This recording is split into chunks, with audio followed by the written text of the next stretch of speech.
Okay, next to last, we're going to talk a little bit about design of experiments, or DOE. This is one everybody associates with Six Sigma. Honestly, I don't use it that much because part of it is you just induce variation, and I've generally found that there's enough variation within the process already. I don't need to make any more, but we're going to talk about it. Here we go. Now, traditionally, when you do an experiment, what you do is what's called a one factor at a time. You basically just take one factor and you change it and see what happens to the output, right? The trouble is, sometimes you do that, you get what's called interactions, and these interactions will react with the other bits of the process and change, right? So what design of experiments does is basically not trying to get the one factor right, but trying to get the mix right, everything together. So what you do is you not only measure the one factor, but also the interactions. And the inferential space you get is much greater than if you did one factor at a time. Now in my live classes, what I'll do is I'll do about 4 hours on design of experiments. And I actually do a little experiment. It involves dissolving aspirin and things. I can't really do that over this video or over this PowerPoint. But take a look at your readings. I put some videos that'll tell you about it. If you have a black belt or green belt, or anybody familiar with design of experiments, ask them about it. But some of the advantages is that you do simultaneously evaluate several factors in a process. And by insensitive to noise, you can make this so that noise is spread out. You can focus in on the true factors.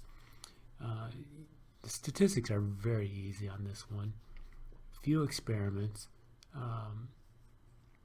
If you don't get the results you expect, you can say, oh, there's something else going on.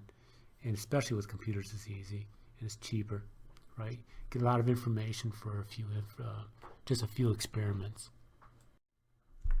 Like all things, DOE has its own language. I've listed some here. And what you want to do is, instead of me going over it, pause it now and go look up each one of these terms in terms of DOE. Just put in DOE factor and see what comes up. Okay. Now this actually, the way I teach it with the orthogonal arrays, came about in the late 1950s, but this has been around for a while. In fact, it was originally developed by the Department of Agriculture in the United States. So what they do is they look at the different combinations. Let's go back to originally what it said. They knew that you had to have rain, light, temperature, all played a role in crops. So what they did is they varied those three and found the right combination. And that's how you basically get the green revolution that we had started. Just what goes into making a good crop. But we're only going to talk about full DOE here. First thing you have to do is figure out what factors are important. And where does this come up from? Well, you can do a brainstorming, look at your FEMAs, capabilities, measurement system analysis, other DOEs. Wherever you get from, you put those factors, okay, this will have an influence on my outcome, and you do the experiment. Okay, how many experiments do you have to do? Well, there's two things that go into the number of experiments. There's the levels.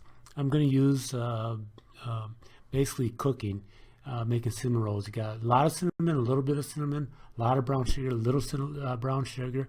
You got whole wheat flour. You got regular flour. 2 levels, everything. And again, we got 3 factors I'm going to change: the sugar, the cinnamon, and also the flour type. Well, the way you figure out how many runs you have to have, you take the levels. In this case, it's 2. Number of factors. This is times 3. So there's 2 to the 3rd power. 2 times 2 is 4 times 2 is 8. So you're going to need 8 experiments to figure out cinnamon rolls.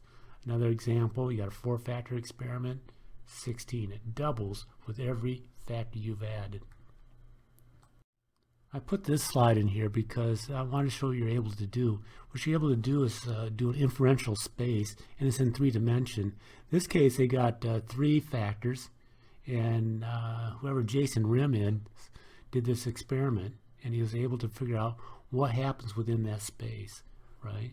So you can pick a spot anywhere in that space, adjust the temperature, time, and contact angle, and tell you what's going to happen on the output. So after you've made all these changes, right, and you got this little improvement after one run, you don't stop there because it can be done even better and better and better. Think about television, electronics. You know, every 2 weeks when I was growing up as a kid, we always had something going wrong with our TV.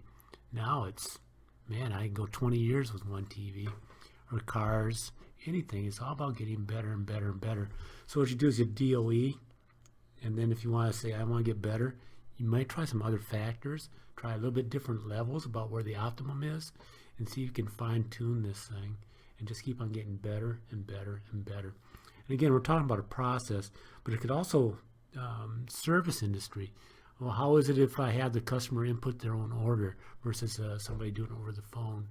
Or how about if I had a good one is, I ate at a restaurant. You can pay the bill electronically, swipe the card and all that without ever seeing the waitress. It's very slick. I mean, it's getting better and better and better. Service, products, everything can improve with DOE. Okay, in the discussion, I'm going to attach a spreadsheet. I've already done it once, but I'm going to send you another one.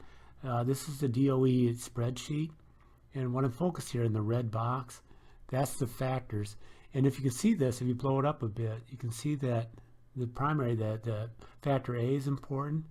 But the next important is actually how factor A interacts with factor B, right? And so it tells you that if you change A, you also got to be careful of B, even though if you look at B, it doesn't have that much impact. So this is what they call by interaction, and this is where you try to get that recipe exactly right.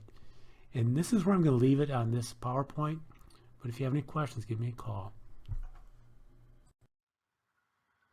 And here are the links.